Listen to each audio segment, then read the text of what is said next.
하나님의 말씀 요한복음 12장 12절에서 23절 말씀입니다. 자, 우리 한 절씩 같이 합독할까요? 자, 시작. 그 이튿날에는 명절에 온 큰 무리가 예수께서 예루살렘으로 오신다는 것을 듣고 종려나무 가지를 가지고 맞으러 나가 외치되 호산나 찬송하리로다 주의 이름으로 오시는 이 곧 이스라엘의 왕이시여 하더라. 예수는 한 어린 나귀를 보고 타시니 이는 기록된 바 시온 딸아 두려워하지 말라 보라 너희 왕이 나귀 새끼를 타고 오신다 함과 같더라. 제자들은 처음에 이 일을 깨닫지 못하였다가 예수께서 영광을 얻으신 후에야 이것이 예수께 대하여 기록된 것임을 사람들이 예수께 이같이 한 것임을 생각났더라. 나사로를 무덤에서 불러내어 죽은 자 가운데서 살리실 때에 함께 있던 무리가 증언한지라. 이에 무리가 예수를 맞으면 이 표적 행하심을 들었음이러라. 바리새인들이 서로 말하되 볼지어다 너희 하는 일이 쓸데없다. 보라 온 세상이 그를 따르는도다 하니라. 명절에 예배하러 올라온 사람 중에 헬라인 몇이 있는데 그들이 갈릴리 벳세다 사람 빌립에게 가서 청하여 이르되 선생이여 우리가 예수를 배우고자 하나이다 하니 빌립이 안드레에게 가서 말하고 안드레와 빌립이 예수께 가서 여쭈니 예수께서 대답하여 이르시되 인자가 영광을 받을 때가 왔도다. 하나님 살아계십니다. 살아계신 하나님은 변함없는 사랑과 은혜로 이 시간도 드려지는 예배를 통해 우리의 믿음의 길을 제시하시고 무엇보다도 당신의 구원 역사를 이루어 가시는 줄로 믿습니다. 오늘 본문은 우리가 너무너무 잘 알고 있는 본문입니다. 고난주간이 시작이 되면 그 고난주간 그 첫 시작과 함께 종려주일이 시작이 되죠. 바로 오늘 본문은 종려주일에 해당되는 본문이라 할 수 있습니다. 어린 나귀 새끼를 타고 예루살렘에 입성하실 때 수많은 군중들이 호산나를 외치며 예수님의 그 메시아됨의 입성을 환영했던 시간입니다. 자신이 십자가에 달려 죽을 걸 알면서도 우리의 구원을 위해 십자가로 당신이 죽음을 친히 지기 위해서 골고다로 향하는 그 모습, 그 첫 발걸음이 바로 이 종려주일의 예루살렘 입성이라고 할 수 있습니다. 그러다 보니까 예수님의 구원 역사, 이 사역의 아주 중요한 핵심이 되는 사실 본문이라고 할 수 있죠. 그러다 보니까 사복음서 전체의 이 예루살렘 입성의 이야기가 이 요한복음보다는 사실 기타 마태, 마가, 누가에 더 자세하게 기록되어 있는 것을 보게 됩니다. 자, 그러면 지난 시간 말씀을 잠깐 정리해보고 오늘 예루살렘 입성과 함께 그 이후에 되어지는 그 이야기들을 함께 여러분들과 함께 은혜를 나눠보려고 합니다. 6월절 절기가 가까이에 왔을 때 많은 사람들이 예루살렘으로 몰려들었습니다. 그때 그 몰려드는 사람의 중심의 모든 이야기는 예수였습니다. 그때 유대 종교 지도자들은 이미 예수를 죽이기로 작정했기 때문에 예수가 어디에 있든지 알거든 신고하여 보고하라고 하는, 한마디로 얘기하면 공식적인 지명 수배가 떨어졌던 것을 우리가 확인할 수 있었습니다. 자, 이런 정치적인 그런 배경이 바로 예루살렘 그 당시 분위기였습니다. 정치적인 상황이었죠. 근데 우리가 지난 시간에도 보았지만 이 베단이는 예루살렘에서 2-3km 정도밖에 떨어지지 않는 아주 가까운 곳입니다. 그런데 죽은 나사로를 살렸던 그 베다니에서 예수님을 위해서 큰 잔치가 배설되었던 것을 보게 됩니다. 우리는 나사로가 요한복음 11장에서 살아난 그 사건으로 예수님을 위해 베푼 이 잔치가 나사로의 집인 줄 알았는데 요한복음은 나사로의 집이라고, 누구의 집이라고 밝히지 않았죠. 근데 마태복음에 보니까 예수님을 위해 잔치를 베풀었던 이 베다니 그 집은 나병 환자 시몬의 집이었던 것을 확인하게 됩니다. 한참 잔치가 무르익을 때 어떤 일이 발생합니까? 나사로의 누이 마르다가 비싼 향유 곧 순전한 나드 한 그릇을 가져와서 예수의 발에 붓고 자기 머리털로 그의 발을 닦는 일을 벌이게 됩니다. 여기서 나드 한 그릇은 약 340g 정도 되는 양이죠. 인도 식물로 나드 나무 뿌리에서 채취한 아주 값비싼 향유였습니다. 그 값이 1년치 노동자의 월급 정도 되는 약 300데나리온이었습니다. 그러니까 어떤 주석학자는 이 엄청난 돈은 마리아가 결혼하기 위해서 준비한 결혼 준비금이었다라고 하신 분도 있다라고 제가 말씀을 드렸습니다. 여러분, 왜 마리아가 이렇게 값비싼 향유, 순전한 나드를 주님의 발에 이렇게 붓고 머리털로 그의 발을 닦았습니까? 그건 다른 게 아니었습니다. 나 같은 죄인을 구원해 주신, 찾아오신 그 하나님의 구속의 그 은혜, 그리고 자기 오빠를 살려주신 그 크신 그 사랑, 그거에 대한 최고의 존경을 표한 거죠. 그러니까 최고의 것으로 최선을 다해 주님 앞에 자신을 드렸던 것이 곧 이 옥합을 깨뜨린 마리아의 헌신의 모습이었습니다. 이때 우리가 잘 아는 대로 예수님의 제자 가룟 유다가 책망을 했었습니다. 그러면서 이 향유를 어찌하여 300데나리온에 팔아 가난한 자들에게 주지 아니하느냐라고 책망을 했죠. 그러나 우리는 가룟 유다가 왜 이런 얘기를 했는지 그 다음 6절 말씀을 통해서 분명히 확인할 수 있었습니다. 그때 우리 주님께서는 이 마리아 행동을 향해 이렇게 말씀하셨죠. 그를 가만두라. 나의 장례할 날을 위하여 그것을 간직하게 하라. 사실 마리아가 취한 이 옥합을 깨뜨린 이 행동은 정말 예수님의 장례를 준비하는 마음으로 했는지 우리는 알 수 없지만, 그러나 예수님께서는 이 마리아의 행동을 당신의 죽음, 즉 장례와 장사와 연관시켜서 지금 칭찬을 하고 있었던 것을 보게 됩니다. 그러니까 우리가 이 본문을 통해서 우리가 지난 시간에 딱 보았던 게 무엇이었습니까? 지금 예루살렘 분위기는 어떤 분위기였습니까? 예수님을 잡기 위한 그런 분위기였죠. 베다니는 정말 가까운 곳이었고, 또 나사로를 살린 사건으로 많은 유대인들이 예수를 믿었기 때문에 더욱더 또 유대 종교 지도자들에게는 이 베다니라고 하는 지역은 관심 지역이었습니다. 그런데 그곳에서 잔치가 벌어졌다. 그리고 향유옥합이 그 기름이 예수님 앞에 부어졌다. 우리는 이 사건을 어디서 확인할 수 있었냐면 시편 23편 5절 말씀의 그 성취, 그 하나님의 그렇게 보호하심과 인도하심을 우리가 확인할 수 있었습니다. 주께서 내 원수의 목전에서 내게 상을 차려주시고 기름을 내 머리에 부으셨으니 내 단이 넘치나이다. 참 우리 주님께서 행하시는 이 놀라운 구원 역사는 우리가 가히 우리 상상으로 할 수 없죠. 자, 이렇게 예수님은 베다니에 머물러 있을 때 많은 무리들이 베다니를 방문했었습니다. 예수님도 보고 또 죽은 나사로도 보기 위해서였죠. 근데 결국 어떡합니까? 그러다 보니까 이제 또 이 대제사장들은 누구까지 또 죽이려고 합니까? 나사로까지 죽이려고 합니다. 그 이유는 뭐냐면 나사로 때문에 예수가 믿게 되었기 때문이죠. 자, 여기까지가 지난 시간 함께 공부했던 내용입니다. 자, 이런 분위기가 우리가 지금 이제 오늘 본문으로 들어가기에 앞선 그런 예루살렘 정치적인 그런 분위기였습니다. 자, 그러면 이런 분위기 가운데서 예수님을 지금 계속해서 잡으려고 했고, 이제는 나사로까지 죽이려고 하는 그런 상황 가운데서 예수님은 피했느냐? 아니었습니다. 베다니에 머물렀느냐? 아니었습니다. 이제 중대 결정을 내리게 되었습니다. 그게 바로 오늘 본문 예루살렘 입성이었습니다. 자, 그러면 이제 오늘 본문부터 예루살렘 입성 이후, 그 이후에 어떤 일이 벌어졌는가, 이제 12장부터 13장 쭉 요한복음 20장까지 계속해서 펼쳐지고 있는 것을 보게 됩니다. 자, 그러면 오늘 예루살렘 입성과 왜 입성을 할 때 우리가 잘 아는 대로 나귀를 타셨는가, 그리고 그 이후에 벌어지는 사건이 무엇인지 오늘 본문 한 절 한 절을 통해서 한번 추적해 보도록 하겠습니다. 자, 그러면 오늘 본문 12절 한번 같이 읽고 또 계속 가보겠습니다. 12절 같이 읽어볼까요? 자, 시작.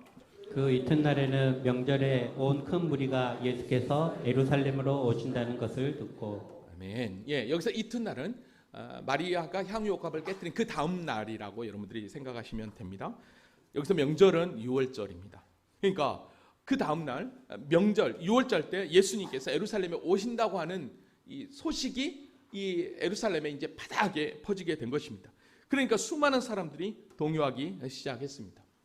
역사학자 요세푸스는 유대인들이 절기가 되면 6월절 같은 이런 장막절이라든지 초막 이런 또 오순절 같은 절기가 되면 예루살렘으로 수많은 그 군중들이 모여들게 되는데 적어도 270만이 예루살렘에 모여들었다고 합니다. 270만. 그러니까 2000년 전에 270만이면 어마어마한 숫자죠. 특별히 우리가 사도행전 2장에 보면 오순절 성령 강림이 임할 때 적어도 15개국 언어 이상으로 방언을 하면서 각국에 있는 하나님의 큰 일을 그들이 들었다라고 했거든요.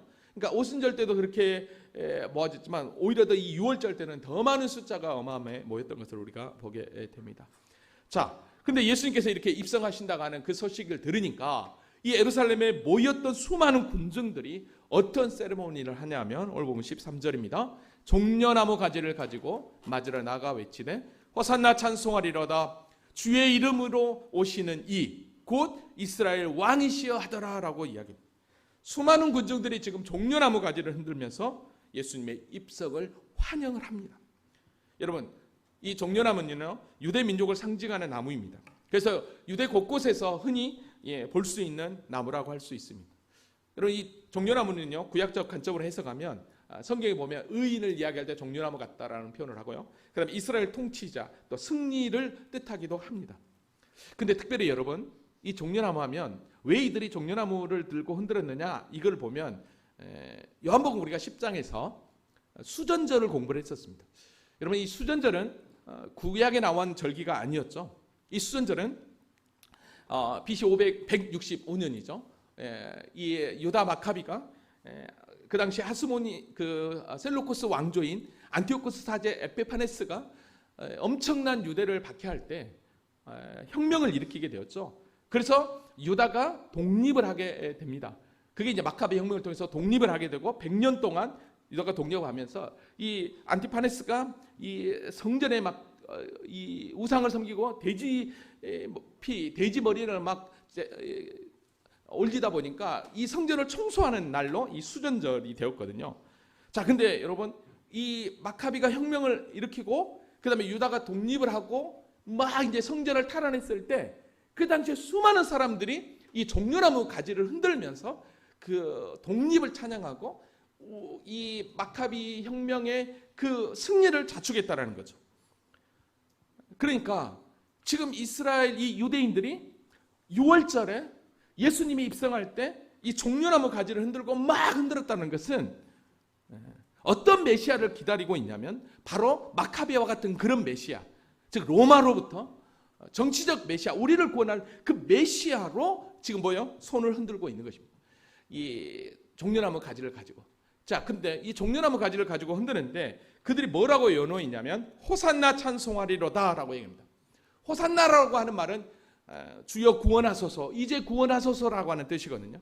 그러니까 이들이 외치는 호산나는 바로 마카비아와 같은 그런 정치적 메시아를 요구하는 이 호산나였지만, 그러나 우리 주님이 메시아로 오신 건 무엇이었습니까? 정치적 메시아가 아니라 우리의 죄를 구속하기 위해 오신 메시아였던 거죠. 그러니까 이 예루살렘 입성 때 흔들었던 이 종려나무를 가지고 흔들었던 이 수많은 백성들은, 이 군중들은 예수님과 완전히 동상이몽이었으면 따로따로였던 것이죠. 그런데 놀라운 사실은 이 사건을 통해서 예수님은 그래도 어떻게 합니까? 이스라엘의 왕이심을 드러내는 사건입니다. 영적으로. 근데 여러분 보세요. 이게 왜 이들이 정치적 메시아를 요구하는 호산나였느냐? 그리고 또 왜 예수님은 우리의 구원을 위해서 오신 메시아였느냐? 이거를 오늘 우리 주님이 분명하게 자정하셔요. 자, 이게 무슨 얘기냐면 여러분, 호산나 찬송하리로다 주의 이름으로 오시는 이 곧 이스라엘 왕이시여, 이 말은요 어디에 있냐면 구약 시편 118편에 나온 메시지입니다. 118편 말씀을 한번 가볼게요. 시편 118편에 보면 여호와여 구하옵나니 이제 구원하소서, 여호와여 우리가 구하옵나니 이제 형통하게 하소서. 바로 이것입니다. 이제 구원하소서, 이제 구원하소서. 이게 뭐냐면 호시나라는 뜻이거든요. 이게 호산나입니다. 이게 호산나입니다. 자, 그러니까 이 118편 말씀은 이 호산나의 참된 의미는 다른 게 아니에요. 죄로부터의 구원이에요. 왜 죄로부터의 구원이냐면, 잘 보세요.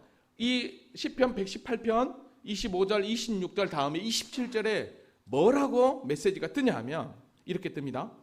여호와는 하나님이시라 그가 우리에게 빛을 비추셨으니 밧줄로 절기 제물을 제단 뿔에 맬지어다라고 얘기합니다.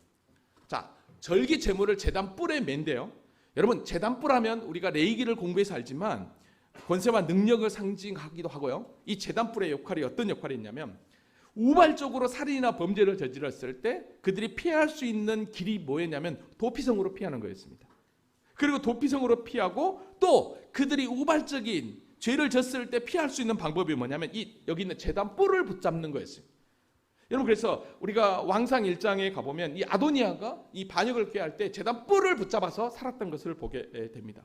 자, 그러니까 시편 118편 말씀은 죄인들이 호산나를 외치며 하나님의 구원을 간구할 때 죄를 사하여 주시기를 간구하는 그런 할렐루야 시편이었던 것을 보게 됩니다. 자, 근데 지금 백성들은, 군중들은 이런 죄에서의 구원이 아닌 정치적 로마로부터 구원을 향하는 호산나였던 것을 보게 됩니다. 여러분, 그래서요, 여러분, 우리 주님이 그걸 아신 거예요. 저들이 요구하는 메시아가 어떤 메시아인지.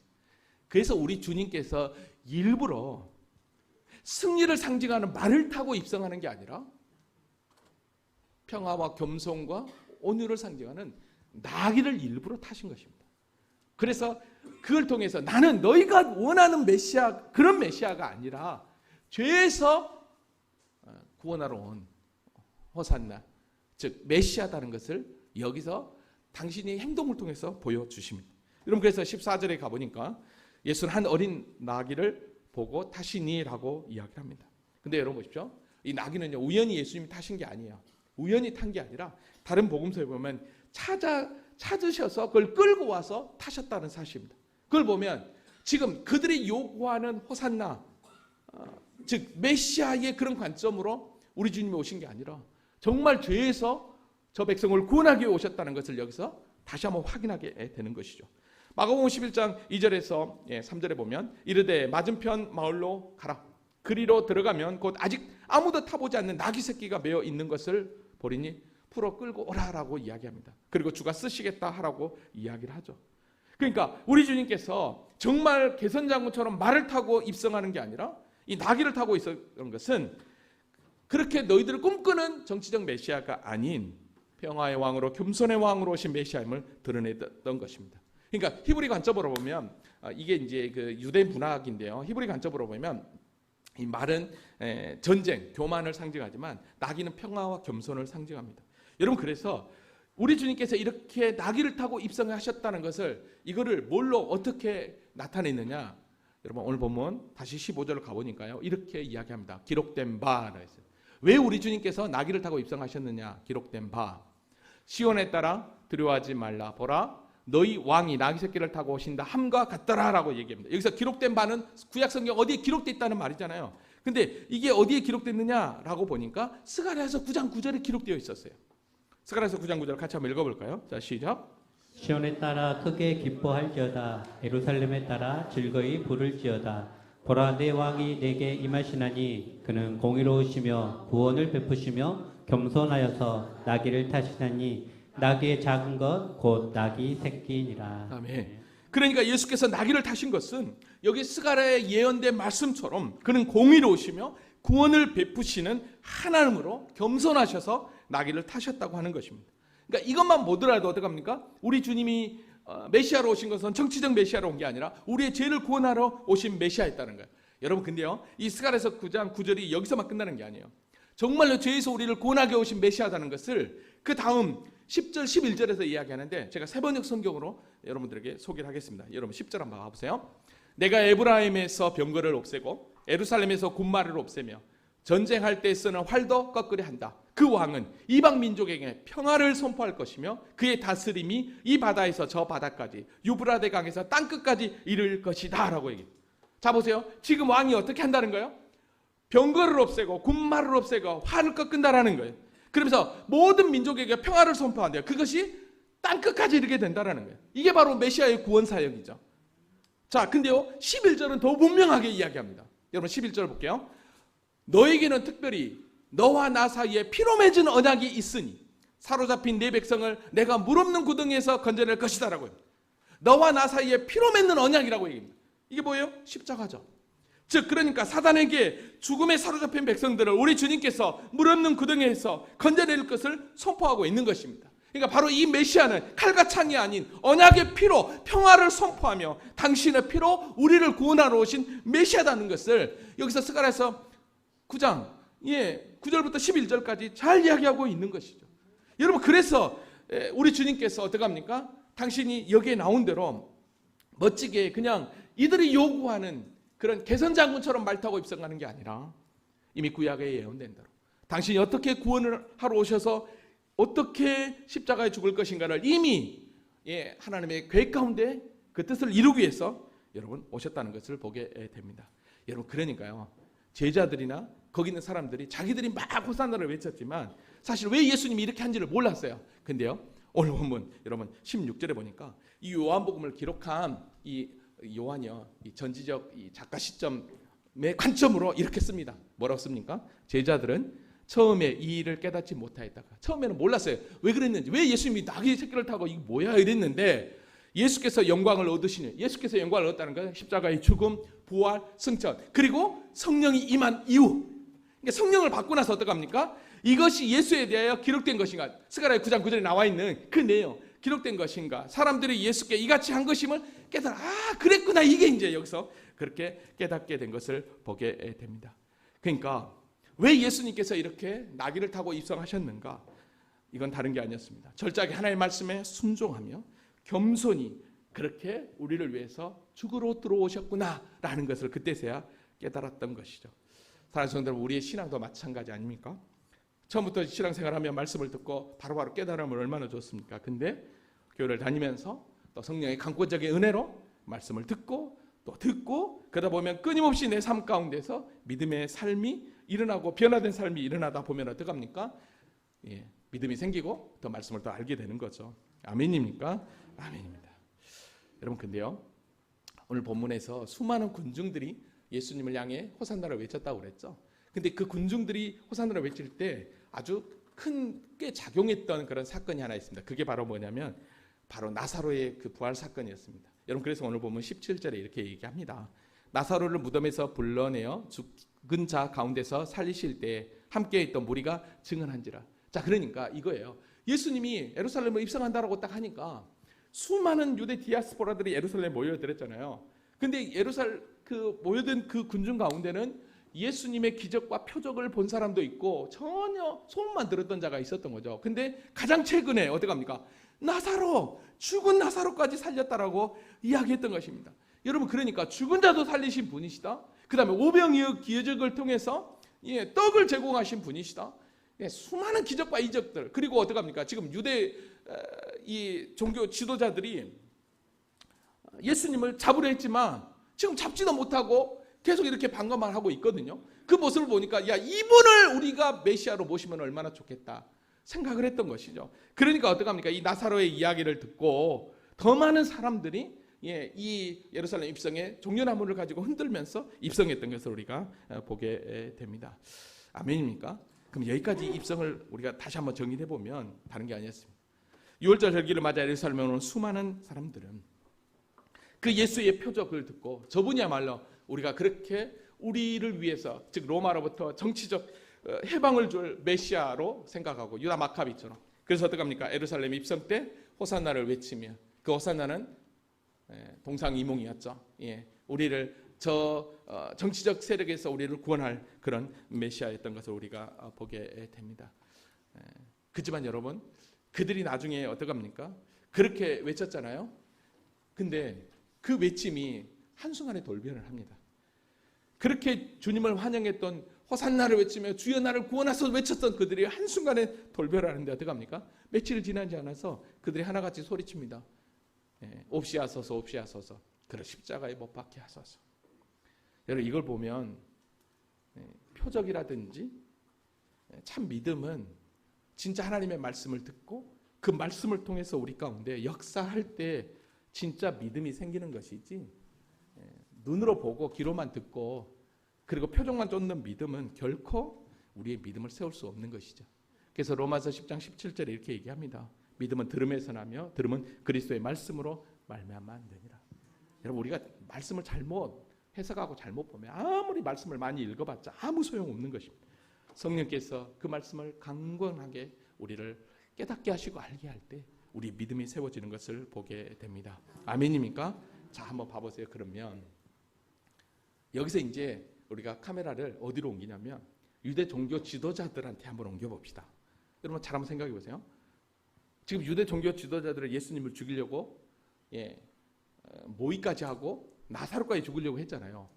근데 예수님이 지금 나귀를 타고 입성을 해요. 근데 수많은 군중들은 막 환영을 해요. 그때 이 유대 종교 지도자들은 어떻게 했냐는 거예요. 예수님을 여기서 잡아버린다고 한다면 어떡할까요? 지금 수많은 눈들이 갑자기 어떻게 하겠습니까? 지금 예수를 메시아로 추앙하려고 하고 있는데 만일에 예수를 그때 군사를 동원해서 잡아버리면 어떻게 되겠냐는 거예요.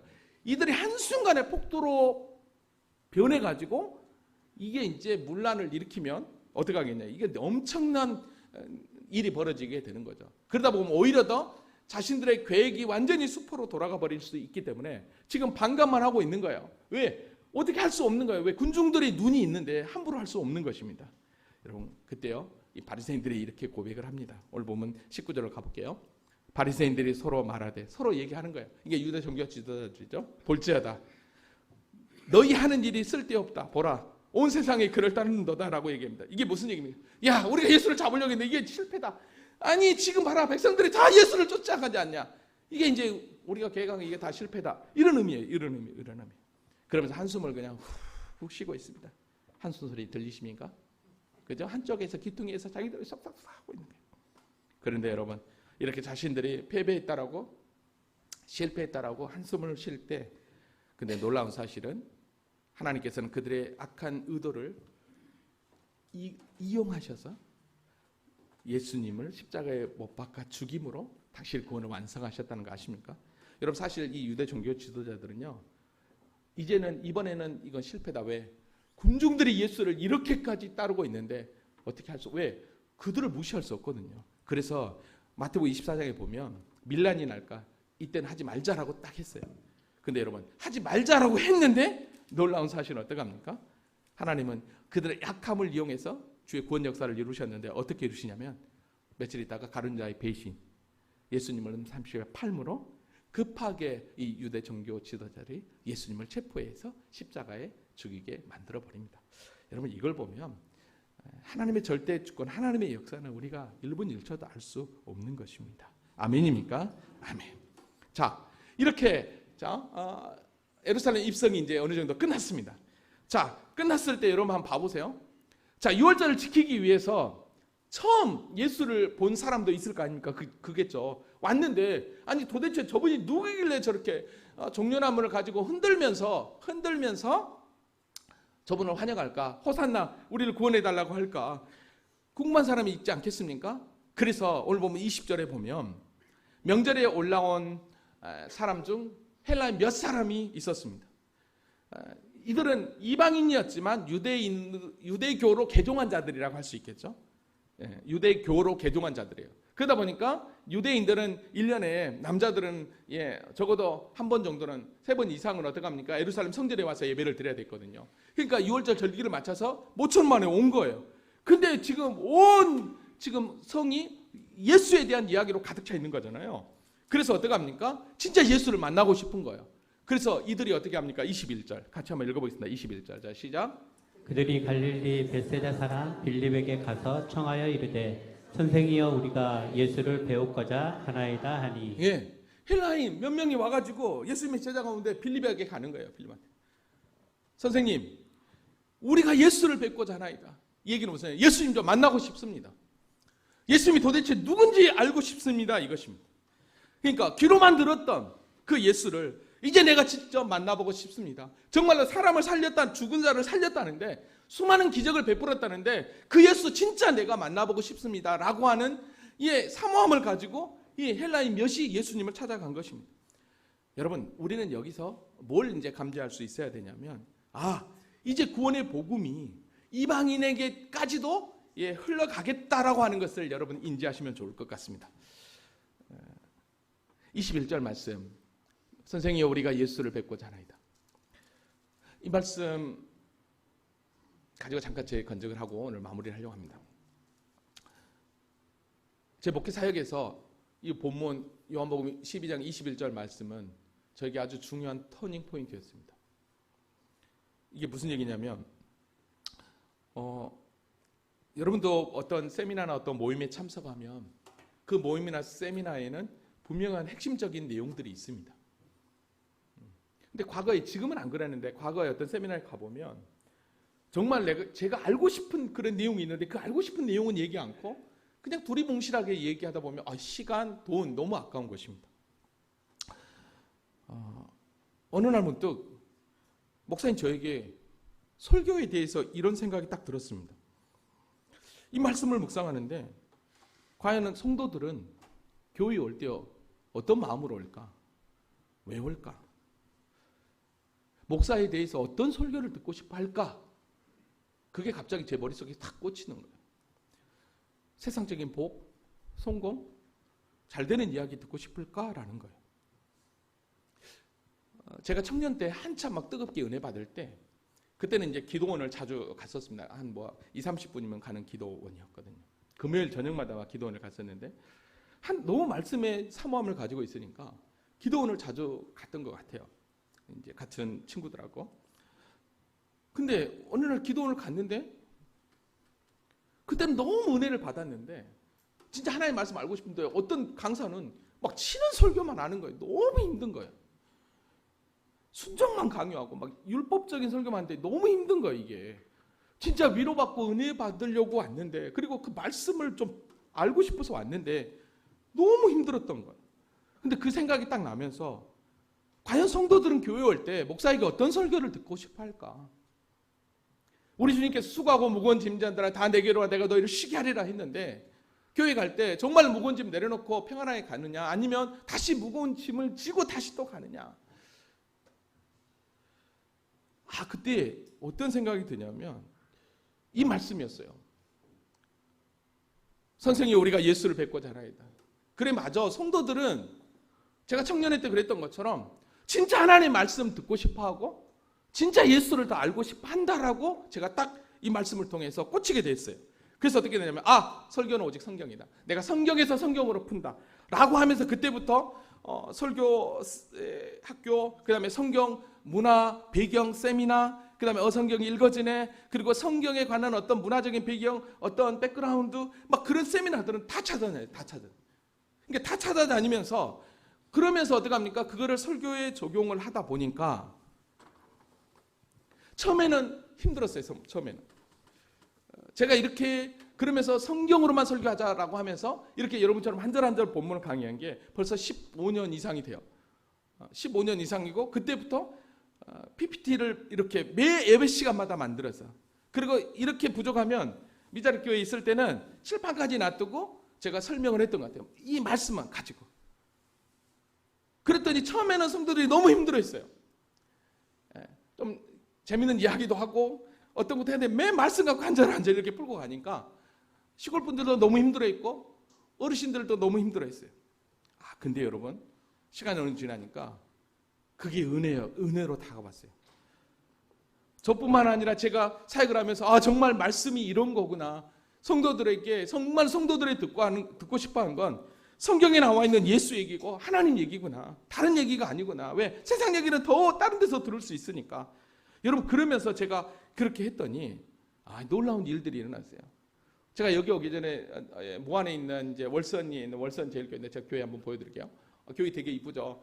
그때 당시에 장로님이 시골 교회인데 이렇게 지었어요. 그래 1층 주차고 2층 교회에 있는데 이 교회에서 그러니까 길 옆에 있다 보니까 지나가는 사람들 교회네 하고 온 거예요. 그러면 제가 이제 몇 명 안 되지만 PPT하고 막 칠판 놔두고 설교하니까 광주에서 목포에서 일로에서 많은 분들이 와서 등록을 해서 신앙생활을 했어요. 그러면서 이분들이 교회를 찾다가 와서 이게 말씀만 갖고 시골 목사지만 그냥 하니까 이게 너무 좋아했던 거죠. 그래서 더더욱 제가 거기 있을 때부터 더더욱 그랬어. 진짜 말씀이다. 목사는 말씀이다. 왜? 성도들이 듣고 싶어하는 건 다른 게 아니다. 우리가 예수를 뵙고자 하나이다. 그 마음으로 온다라고 제가 느꼈습니다. 사실 여기 처음 제가 여기 왔을 때 여러분들 12시 넘어가고 설교가 좀 길어지고 말씀할 때가 어떤 분들은 목사님 설교가 좀 깁니다. 좀 짧게 하십시오. 좀 이야기 막 그런 말들이 있었어요. 그래도 잘 참고 여러분 이겨내니까 어떻습니까? 지금은 제가 엉뚱한 설교하면 엉뚱한 이야기하면 아마 안 들릴 것이에요. 아멘. 아무쪼록 저는 하나님의 교회가 하나님의 말씀만 가지고 저와 여러분이 풍성한 우리 주님이 주신 꼴을 함께 나누며 은혜를 나누는 교회로 세워지기를 원합니다. 자, 헬라몇이 이렇게 와서 하니까 어떡합니까? 빌립이 이제 안드레에게 가서 얘기합니다. 그러니까 안드레에 가서 예수님 가서 여쭙니다. 예수님, 지금 헬라인 몇 명이 와서요, 예수님 보고 싶어 하거든요. 그때 예수님이 이렇게 얘기합니다. 인자가 영광을 얻을 때가 왔도다. 이게 도대체 뭔 말이지? 여러분, 때라고 성경에서 예수님이 때 얘기하면 다 십자가의 때거든요. 그러니까 십자가의 때가 왔다라는 의미예요. 도대체 이게 무슨 말인가? 그러면서 어떡하냐면, 이제 이건 내가 다음 시간에 얘기할까요? 인자가 영광을 얻을 때가 왔다라고 하면서 이들이 진짜 누구를 지금 보고 싶어 해서 왔어요? 예수님을 보고 싶어 왔잖아요. 그러면 예수님은 어떤 분이신가? 예수님은 왜 하나님의 아들로 이 땅에 오셨는가를 얘기해야 되잖아요. 그걸 한 방에 풀어버립니다. 그게 바로 24절입니다. 다음 시간에 볼까요? 내가 진실로 너희에게 이르노니 한 알의 밀이 땅에 떨어져 죽지 아니하면 한 알 그대로 있고 죽으면 많은 열매를 맺으리라. 개봉박두 말씀을 정리합니다. 사랑하는 성도 여러분, 수많은 군중들은 종려나무 가지를 흔들며 예수님의 예루살렘 입성을 열렬히 환호했습니다. 그런데 그들이 외치는 호산나는 자신을 죄에서 구원할 메시아가 아니라 세상적 관점에서 자신들을 해방시킬 정치적 메시아에 환호했습니다. 그럼에도 불구하고 우리 주님은 어떡합니까? 그들이 잘못되었다, 나는 이런 메시아다라고 하면서 어떡합니까? 당신은 친히 스가랴서 예언대로 겸손과 순종의 모습으로 평화의 왕으로 나귀를 타고 하나님의 뜻에 순종하여 어떡합니까? 겸손히 입성했던 것을 보게 됩니다. 사랑하는 성도 여러분, 저와 여러분은 어떤 예수를 오늘 또 만나기를 원하고 그 주님과 동행하기를 원합니까?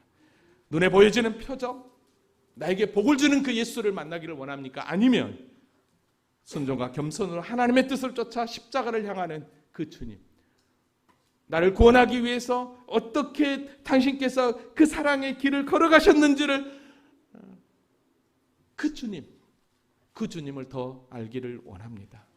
그럴 때 우리의 믿음이 성장하고 진짜 우리의 그 믿음이 우리의 인생을 바꾸는 역사가 임하게 될 줄로 믿습니다. 이 한 주도 정말 주님과 동행하는 믿음으로 승리하는 우리 모두가 될 수 있기를 주님의 이름으로 축원합니다.